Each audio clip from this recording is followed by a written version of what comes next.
Hello everyone, this weekend is Shabbos, Rosh Chodesh Iyar. Comes along the Minhagei Yeshanim Midura, written by Rav Yitzchak Rabbi Meir Halevi Midura, Germany. We're talking about one of the Talmidim of the Maharam, so medieval Ashkenaz, one of the Rishonim, and says, even though we don't get married at this period of time, from the end of Pesach all the way till Shavuos in some way or another, Rosh Chodesh Iyar, shechal liyot b'Shabbos, nosim bo.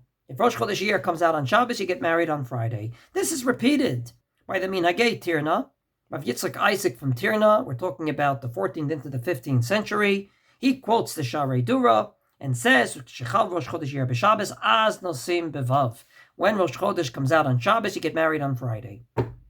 And therefore, it's not that's any surprise to us that the Bach, Rav Yoel Sirkis in the 1600s, comes along and says, I don't understand. If you didn't start Sefira yet, you don't need a special heter. But if you did start Sefira already, why is Shabbos Rosh Chodesh any different than any other Shabbos? And he answers, Jebechal Rosh Chodesh Iyar b'Shabbos, me'achar de mitvasei simcha b'yom HaShabbos, shehu Shabbos ve'Rosh Chodesh, ein lachmir ba'avilut yeshana kulahai, ve'eno simbo. Because it's not just Shabbos, but it's Shabbos Rosh Chodesh. The Shabbos is enhanced by Rosh Chodesh, and the Rosh Chodesh is enhanced by the Shabbos. Even though, if it was just Shabbos alone, or just Rosh Chodesh alone, it wouldn't cancel our morning practices the day before. Because it comes together in the same day, it does, and you can get married the day before, the Hachin Naktinan, and that's the Halacha. This is repeated by many poskim, both from the Ashkenazic and the Sephardic world, and we'll go through them very quickly. The Shayarei Knesset Agdola, Rabbi Bishti from Turkey, not an Ashkenazi, quotes this and adds, not only could you get married, but also you can take a haircut and shave on Friday.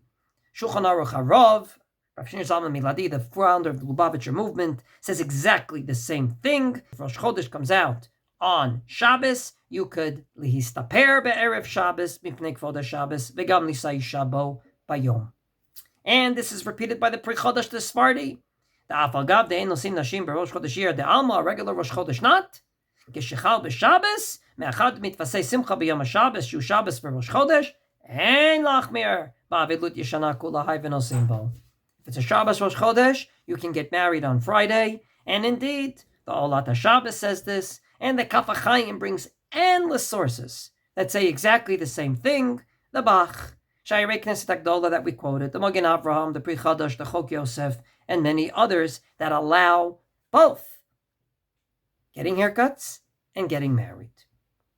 Is there a descending view? The answer is yes. And that is the Eliyahu Rabbah, Rav Eliyahu Rabbi Minobin Wolf Shapira, Prague, 1660. He comes along and says that in the name of his grandfather, he doesn't believe that we should matir anything this coming Friday. But outside of him, everyone did, and after the Mishnah Berurah is able to state, even though it's started the Sefira morning practices, Shabbos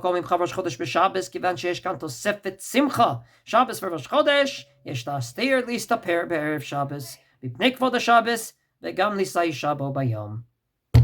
Well, if that's the case, and that's the halacha, the question is why? Why is Shabbos Rosh Chodesh any different? It seems like two roommates that happen to be in the same room. We keep them pretty separate. We say Friday night Mekadesh Shabbos, not Mekadesh Shabbos, the Rosh Chodesh at Kiddush. We, after the Haftorah, even though it's Haftorah for Rosh Chodesh, we're going to say Mekadesh Shabbos. We're going to daven a regular Amida Friday night, Shabbos morning Mincha. We'll just add Yalav Yavo. We'll say the half Challah for Rosh Chodesh. Well, there is one place they come together, and that is in Musaf. We have a different Musaf this Shabbos, starting with the words Atayetzarta, ending with the words Mekadesh Shabbat v'Yisrael, ve'Rashi Chodashim, sanctified Shabbos, Israel, and Rosh Chodesh. That being the case, it seems like at least in the Beis HaMikdash, these two dates fuse together, and I can bring two examples. The Rambam paskins regarding Yom Kippur, that the Kohen Gadol did all the work in the Beis HaMikdash. In his words, Avodat Kol Chameshes Behemot Elu Akvin B'Yom Hazeh Eino Ela B'Kohen Gadol Bilvad. And then he adds, Ve'im Aita Shabbat Af Musaf Shabbat en Makrivoto la Kohen Gadol. If it was Shabbos, then the Shnei Kvasim B'nei Shana Temimim for Shabbos, the Kohen Gadol did too. Even though it's not a Yom Kippur Dika work, Kohen Gadol did it. The Gemara in Masechet Zvachim, 90b into 91a, tries to establish what goes first, the routine or the holy, and tries to bring an example from Shabbos. The Tamid, regular sacrifice we brought every morning, came before the Musaf. From here we learn the routine comes before the holier. Why is the Musaf holier? Rashi explains, Musafin Shem Shabbat Aliyem Shem Bayim Chovala, because the Musaf comes in honor of the holy Shabbos, which is holier than a weekday. Gemara answers, Atu Shabbat Musafin Ahane, Litmidin Lo Ahane? In other words, this animal became holy because of Shabbos. How come the Talmud didn't become holy because of Shabbos? Same Beis HaMikdash, same day, same animals. So if one became holy, the other became holy too. Therefore, the Talmud of Shabbos is holier than the Talmud of Friday because it comes on Shabbos. So the Gemara starts to bring an example from this coming Shabbos, Shabbos Rosh Chodesh. Indeed, the halacha is the Musaf of Shabbos came before the Musaf of Rosh Chodesh. Even though the Rosh Chodesh sacrifice is holier because Rosh Chodesh is called a Moed, Shabbos is not called a Moed, based on the Gemara in Erech Daf Yud Amud Bet.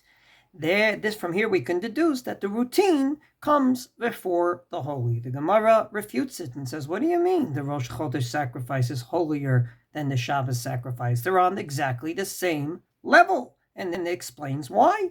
If Rosh Chodesh comes out on Shabbos, it's on the same level as Shabbos. In the words of the Gemara, Atu Rosh Chodesh al Musafin didei ahane le Musafei Shabbat lo ahane. If Rosh Chodesh is called, say, a Moed, that means this Shabbos is called a Moed.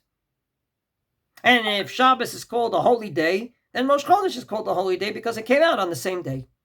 Therefore, the Yor Sameach deduces, it became holy with the Kedusha of Rosh Chodesh, and therefore the Shabbos Musaf became holier because it came out on Rosh Chodesh. And so too on Yom Kippur. Musafei Shabbat b'kedushat Yom Kippurim mekadshe. And therefore the Kohen Gadol had to bring even the Musaf of Shabbos because it became holier because it came out on Yom Kippur. That being the case, he comes out with the following halacha. If someone is dangerously ill and has to eat on Yom Kippur, there's no kiddush that our sages enacted for Yom Kippur. It's a fast day and they can just eat. What happened if a Yom Kippur comes out on Shabbos? So if someone's going to eat, maybe he has to make kiddush because it's Shabbos, not because it's Yom Kippur. Comes the Yor Sameach and says, no. Moreh ani lo mekadesh gam al Shabbos. Dezeh kedushat Shabbat az shelo lechobo. That particular Shabbos Yom Kippur, you show the sanctity by not eating on it, and therefore there's no kiddush.